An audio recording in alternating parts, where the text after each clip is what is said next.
오늘 본문에 나오는 예수님과 함께 나오는 서기관이라는 사람이 있습니다. 어떻게 보면 예수님이 늘 주인공이시지만 오늘의 주인공은 서기관이겠다라는 생각이 들 정도로 뜻밖에도 우리가 잘 아는 어떠한 고백 위에다가 서기관은 자신의 깨달은 어떤 깨달음을 가지고 하나님이 어떤 하나님이어야 한다, 어떤 마음으로 섬겨야 된다라는 것을 그가 말했는데, 율법에 쓰여 있기에는 뭐라고 쓰여 있겠습니까? 율법에는 우리가 흔히 아는 것처럼 목숨을 다하고 뜻을 다하고 힘을 다하고 마음을 다하고, 그래서 주 너의 하나님을 사랑하라 그랬죠. 그리고 내 이웃은 내 몸과 같이 사랑하라, 이보다 더 큰 계명이 없느니라. 그랬더니만 서기관이 이 이야기를 듣고요, 뭐라고 이야기합니까? 선생님, 옳소이다. 하나님과 한 분이요 그 외에는 다른 이가 없다 하신 말씀이 상인이다. 그러면서 그가 지금부터 하는 고백이 바로 이겁니다. 또 마음을 다하고 무엇을 다하고요? 지혜를 다하고. 성경에 지혜를 다하고라고 하지 않았는데, 그렇죠? 이 사람이 처음 쓰는 말입니다. 성경에서 그 누구도 이렇게 말한 적이 없어요. 너무 신기하고, 모두 다가 마음을 다하고 뜻을 다하고 힘을 다하고 목숨을 다하여 주 너의 하나님을 사랑하라, 이렇게 말한 적은 분명히 있지만은 성경을 통틀어서요. 근데 이 서기관이 뚱딴지같이 어떤 고백을 지금 하고 있느냐면, 마음을 다하고까지는 다 아는 고백이었는데 지혜를 다하고 이렇게 말했습니다. 그리고 힘을 다하여 하나님을 사랑하는 것과 이웃을 제 몸같이 사랑하는 것이 전체로 드리는 모든 번제물과 기타 제물보다 어떻다고요? 낫다. 그러면 결국은 우리가 예배 시간에 예배를 드릴 때 하나님이 가장 기뻐 받으시는 예배의 자세가 있다면 어떤 것입니까? 헌금입니까? 추수감사절 때 쌓아놓은 곡식일까요? 뜻밖에도 보여지는 것으로 드려지는 게 아니라 마음을 다하고 지혜를 다하고 힘을 다하여 하나님을 사랑하는, 눈에 보이는 게 아니죠. 그러니 여러분이 지금 이렇게 앉아있지 않습니까? 똑같이 앉아있는 것 같지만 여러분 마음 자세에 따라서 하나님이 나는 너의 예배를 받지 않는다. 근데 또 어떤 일은 나는 너의 예배를 받겠다. 그러면 만약에 천사가 지금 내려와가지고 우리의 예배를 옆에서 이렇게 지켜보고 있다라고 할 때 그들이 보는 게 뭐겠느냐? 우리의 마음을. 그러니 우리가 주보에 제가 늘 맨 위에다 써놓은 거 기억나십니까? 예배하는 자는 하나님께 어떻게 예배하라고요? 신령과 진정으로 예배할지. 하나님은 어떤 분이시기에 신령과 진정만이 통할 수 있다라고? 하나님은 무엇이라고요? 영이시기. 그러니까 여기 영적인 비밀 하나가 또 나타나지 않습니다. 영적인 비밀 하나가 뭐냐면, 하나님은 육적인 것으로 예배 드릴 수 있는 분이 아니다. 그분은 영적인 분이시기에 우리 인간이 그분 앞에 예배를 드린다 할 때에는 어떤 예식과 의식도 되게 중요할 수도 있겠지만 그 모든 것은 우리의 마음을 표현하는 하나의 수단과 도구밖에 되지 않는다. 그러니 뜻밖에도 이 서기관이 어떻게 말을 했길래 예수님이 가만히 듣고 계시다가 그에게 이렇게 대답함을 보시고 뭐랍니까? 내가 하나님의 나라에 멀지 않도다. 의미심장합니다. 지금 의미심장합니다. 어디 가서도 이런 식 표현은 여기밖에 없는 거예요. 네가 구원을 받아 너가 일어나 걸어가라, 네 짐을 들고 나가라, 이런 말들은 있었는데 이렇게 말하면 이 사람의 대답을 들으시고 네가 하나님의 나라에 멀지 않다. 이제 속히 가깝다. 이제 곧 들어가겠네.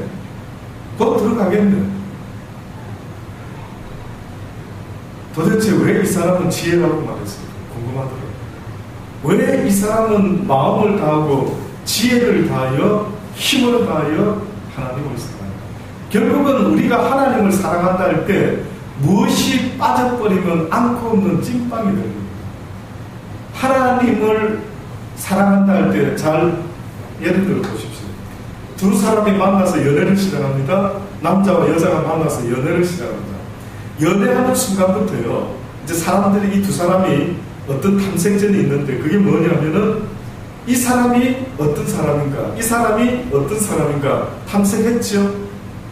안 했습니까? 안 하고 결혼하셨어요? 했어요. 했어요. 그러면 결혼할 때쯤에, 할 때쯤에 이 사람이 어떤 사람이라고 느꼈습니까? 또 조금 좁게 말하면은 이 사람은 뭘 좋아하는구나. 혹시 결혼 전에 어떻게 파악하셨습니까? 성실하고. 그런데 이 사람이, 내가 좋아하는 이 사람이 무엇을 좋아한다라는 것을 느꼈을까요? 나를 좋아한다. 물론 나를 좋아하는데. 그리고 이러던가요?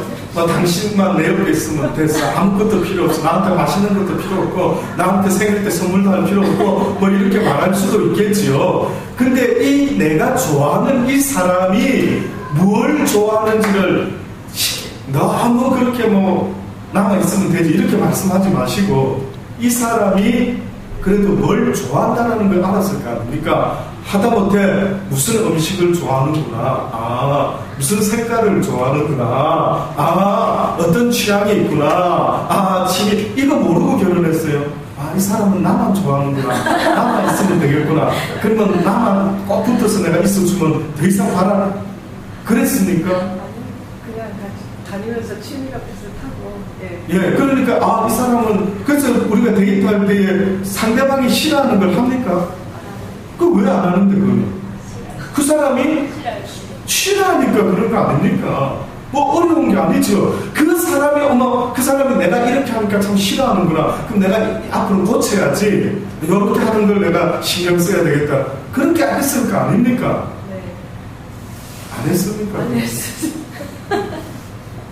이건 저만 생각입니다. 아니요, 그랬습니다. 그랬습니까? 맞습니다. 인정합니까? 네, 맞습니다. 인정합니까?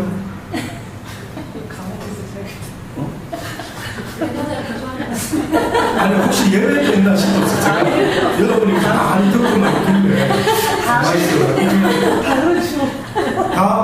저는 우리 사모랑 그 연애를 할 때에 사모가 레드 로스트라고 하는 여기는 안 들어왔는지 그 체인점이 닭고기를 전문적으로 하는 체인점이 있었습니다. KFC 같죠. 근데 KFC는 튀긴 닭 요리를 했으면은 그거는 주로 그릴에 구운 것 같은 요리였어요. 어느 날 그걸 한번 먹더니만 처음 먹어서 그런지 제가 사줘서 그래 말했는지 맛있게 먹더라고요. 맛있다고 먹어본 것 중에 너무 맛있다. 그래서 제가 그 다음부터요, 만나면 데이트할 때 만나면 뭘 사준다면 레드로스트를 사줍니다. 진짜 엄청 사준 것 같습니다. 왜 사줬습니까?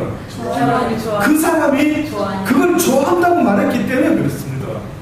아니면 딴 것도 사줄 수 있는데 그 사람이 그걸 좋아한다 하지 않습니까?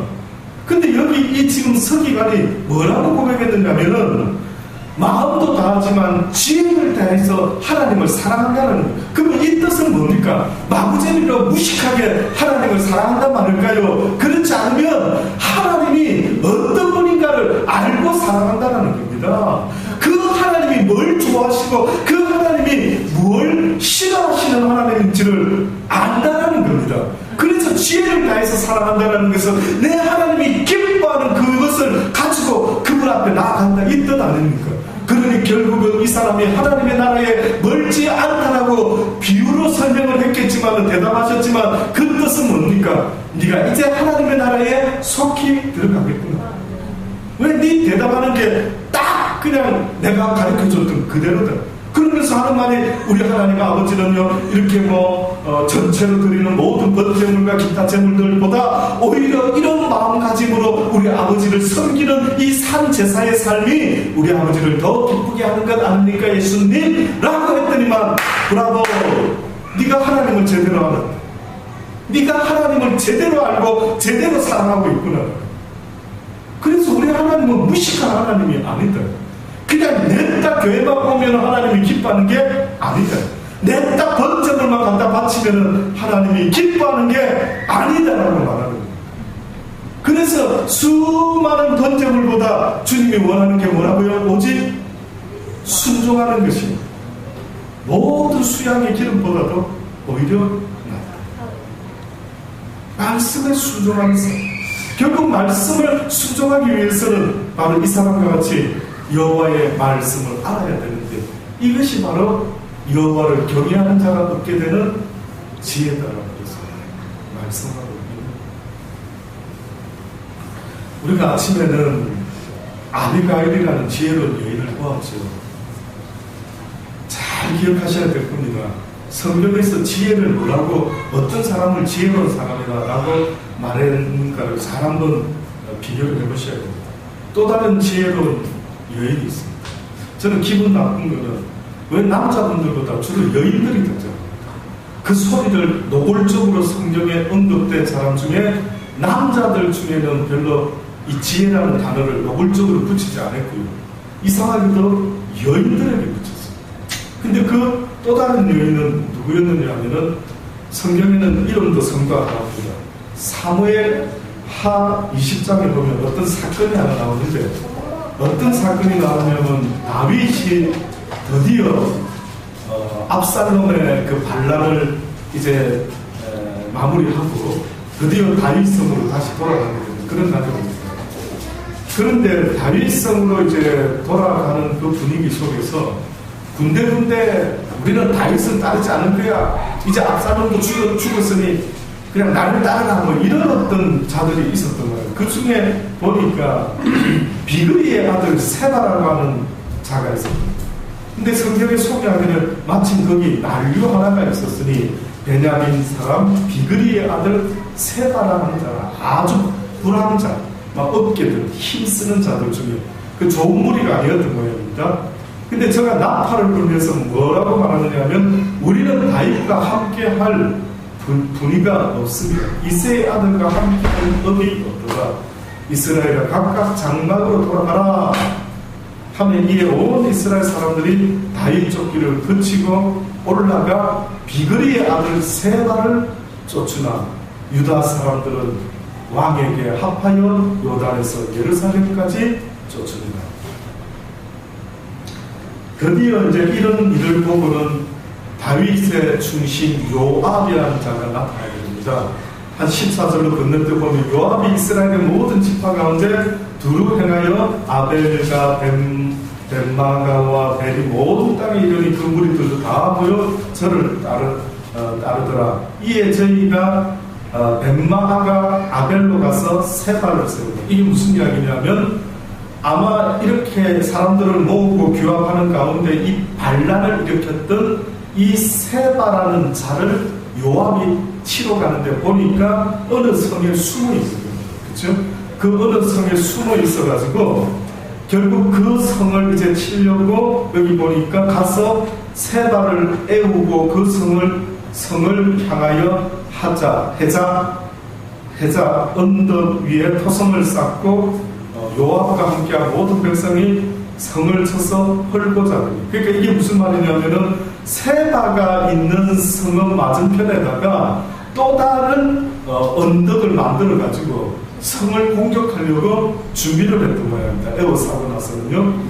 그랬는데 이제 성벽을 막 이제 치려고 하는 그 순간입니다. 그 성에, 성경 16절에 보니까요, 그 성에서 지혜로운 여인 하나가 외쳐 가로되 들을지어다 청컨대 너희는 요압에게 이르기를 이리 가까이 오라 내가 내게 말하려 하노라 하고 왜 여인이 나서가지고, 그 성에 수많은 남자도 있을 터인데 왜 여인이 또 나섭니다. 근데 그 여인이 이제 요압을 부릅니다. 갑자기 요압이 이제 성을 치려고 하는데 성의 대표자인지는 모르겠지만 왜 여자가 꼭 요압을 봐야 되겠다고 큰 소리로 외쳐서 요압이 그 여인과 만나게 되죠. 자, 지금부터 그 여인이 도대체 무슨 말을 하는지 좀 들어보십시오. 그 여인이 하는 말이, 옛사람들이 흔히 말하기를 아벨에게 가서 물을 것이라고 그 일을 끝내었나이다. 나는 이스라엘의 화평하고 충성된 자 중 하나이오늘 당신의 의미 같은 성을 멸하고자 하시느니까 어찌하여 당신이 여호와의 기업을 삼키고자 하신다니까. 이 말은 지금 이 여인이 말하는 것은 지금 무슨 의미를 설명하고 있냐면 이 성도 또 이곳에 있는 수많은 사람들이 다 하나님 앞에서 어떻게 보면 기업이 되어야 될 사람들인데 당신이 무슨 연유로 이 성을 무너뜨리려고 하느냐. 이유는 알고 있죠. 나름대로는 어떻게 보면 알고 있을 수도 있습니다. 아니면 모를 수도 있고요. 모를 수도 있는데 근데 이 여인이 이제 그렇게 말을 하면서 우리가 하나님 앞에서 어떻게 보면 그런 이스라엘의 화평하고 충성된 자 중 하나인데 당신이 어떻게 이같이 성을 멸하고자 합니까? 당신이 과연 여호와의 기업을 삼키고자 하십니까?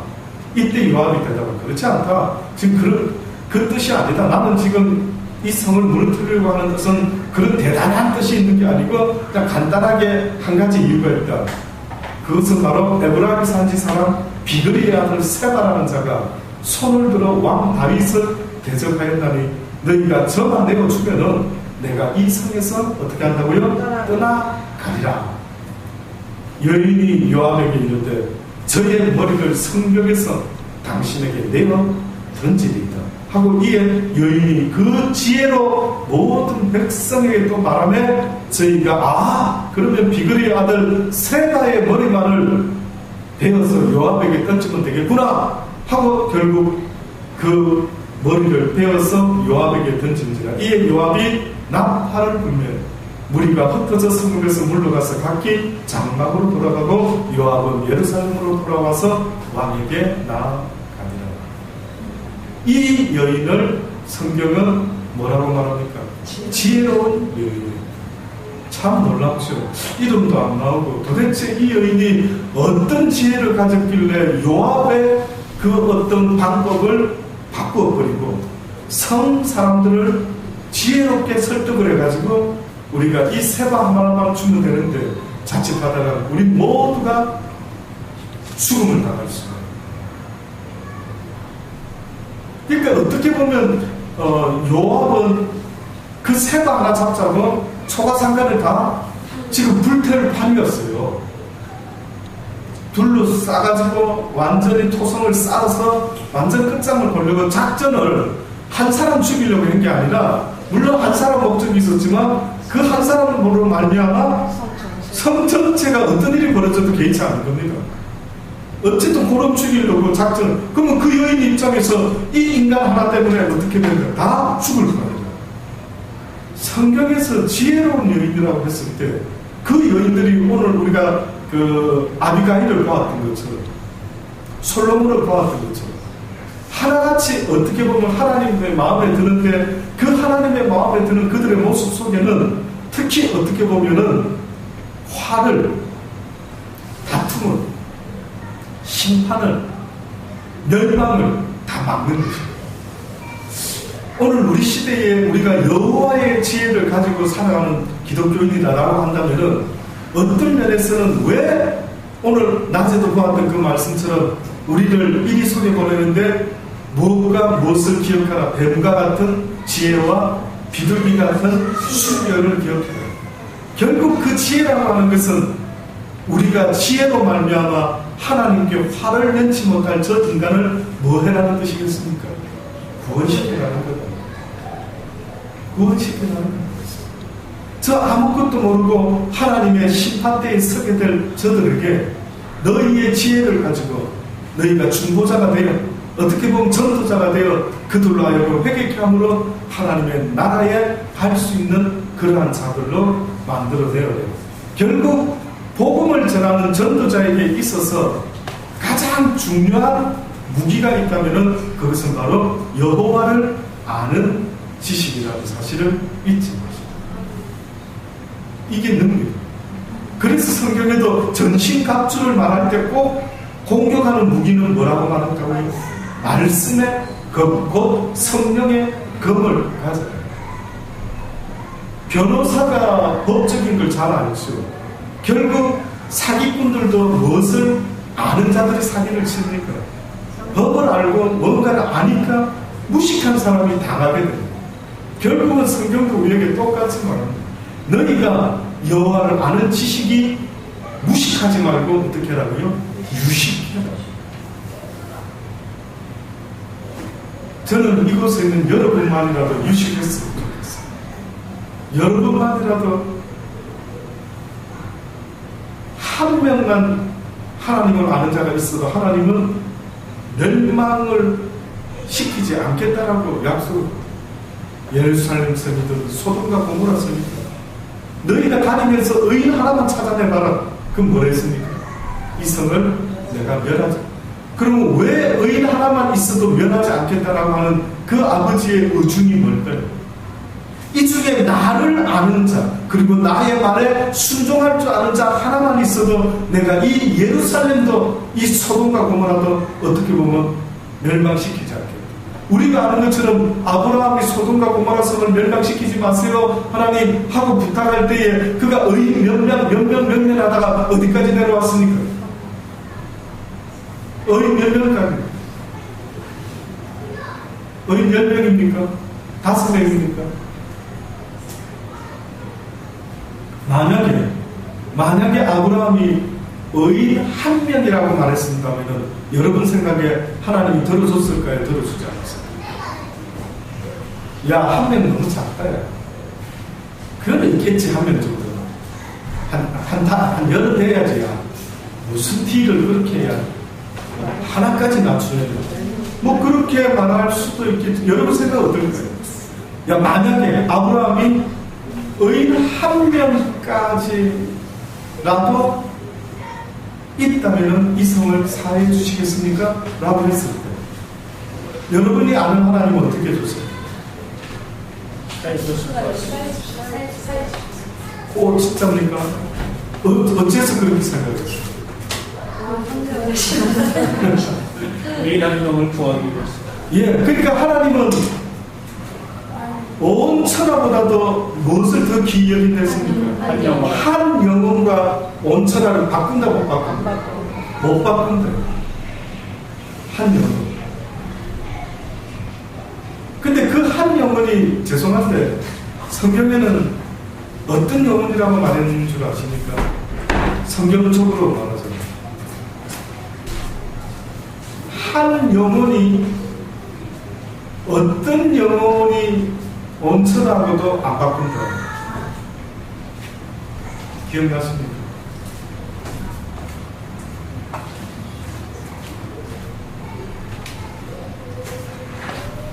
한 영혼이 됐는데 뭐 이스라엘을 제외한 수많은 사람들을 다 막 죽어버리고 죽기도 하고 아나니아 삽비라는 막 성전에서 그냥 거짓말을 훔치다가 막 죽어버리고 어떤 영혼을 말하는 어떤 영혼 성경에 보면은 잃어버린 한 영혼입니다.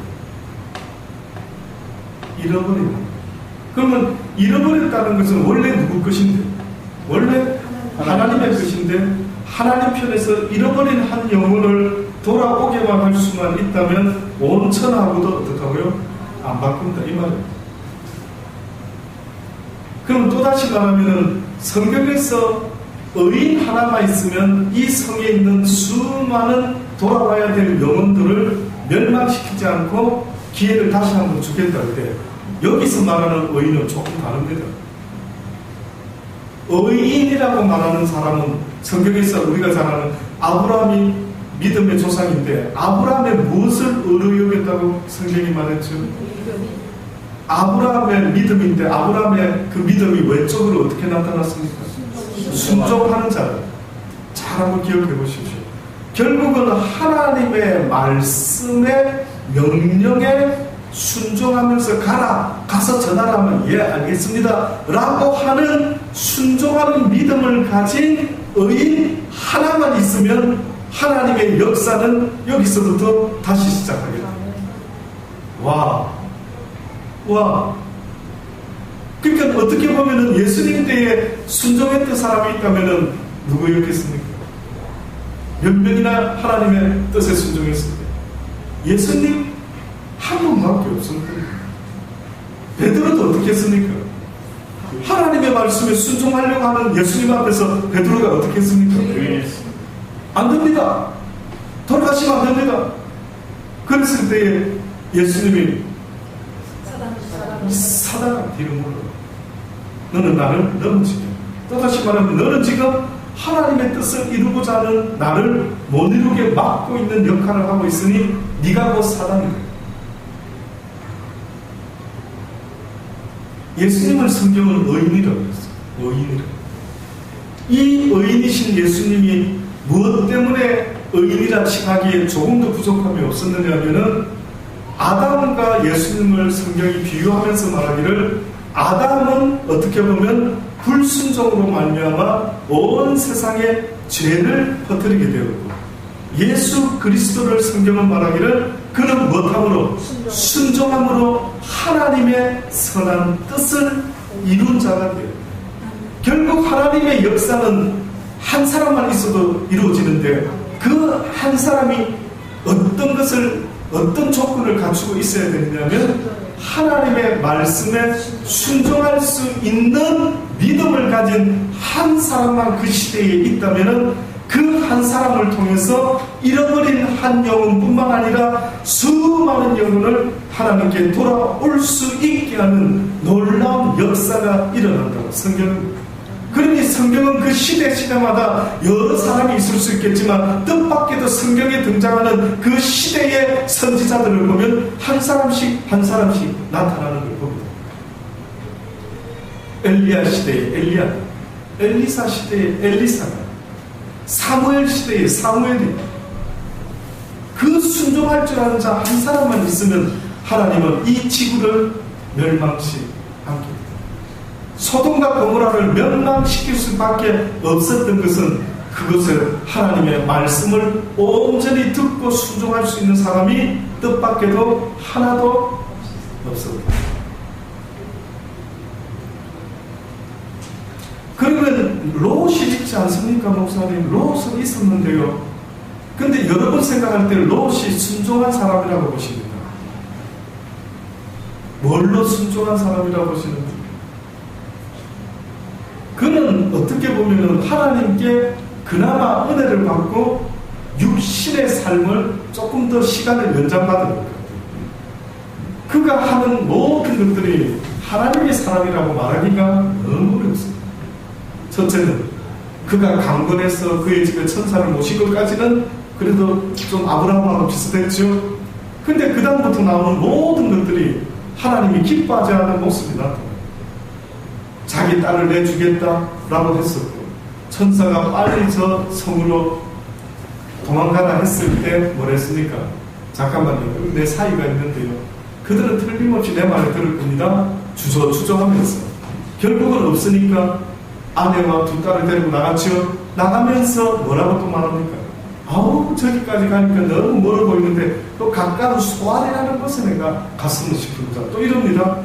마지못해 천사가 그래, 네 원하는 대로 그걸 하면 그게 또 갔습니다. 이 두 딸이 소돔과 고모라에서 뭘 배웠는지 그들이 온 세상에 남자가 다 죽었다. 우리가 어떻게 하면 자손을 번성시킬까? 그의 애비를 술을 먹이고 그 딸들이 자손을 얻자. 그래. 성경에 보면요, 여기까지 해서 어떤 자손들이 나왔다까지 하고 너무 신기한 거는요, 그 롯의 그 다음부터 행방이 없습니다.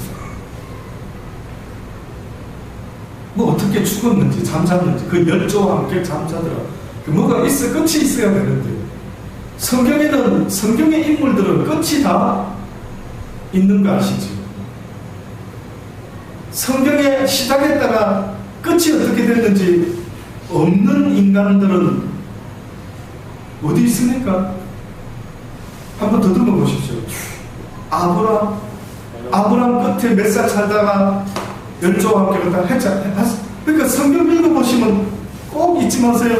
그들이 몇 수를 살다가 언제 죽었더라, 열조와 잠잤다, 거의 다 이야기를 하고요. 요셉이든 이삭이든 누구든 간에 희한하게 우리 그런 궁금한 거 없는데, 그죠? 별로 궁금한 거 없는데 몇 살 살았다, 죽었다, 어찌됐다, 어찌됐다, 다 그렇게 나와 있습니다.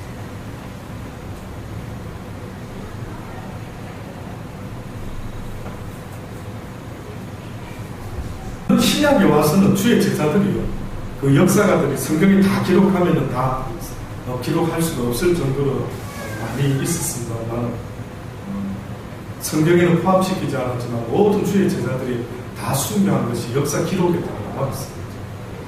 초기 그 사가들에 의해서, 학자들에 의해서, 저번에 한번 제가 말씀 중에 누가 뭘로 죽었고 몇 년도에 어떻게 죽었고 어떻게 죽었고 어떻게 다 나와 있습니다.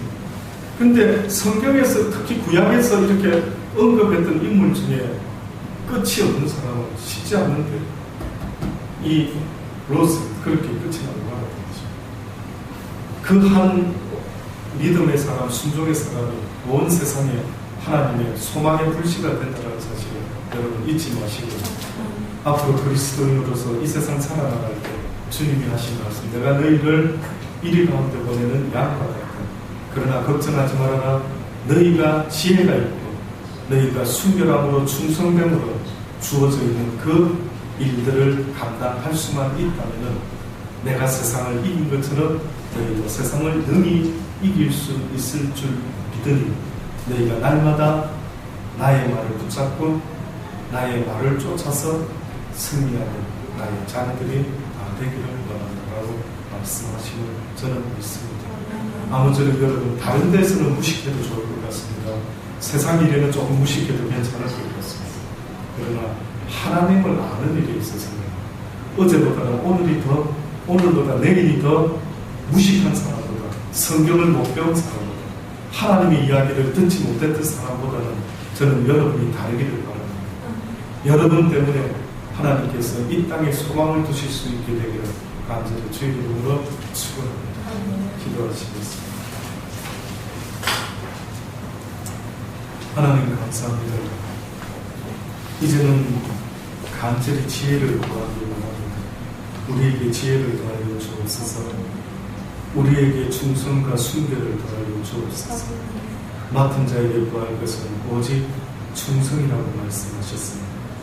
주님 주신 깨닫게 하신 귀한 말씀을 우리 가슴에 새기게 하여 주옵소서.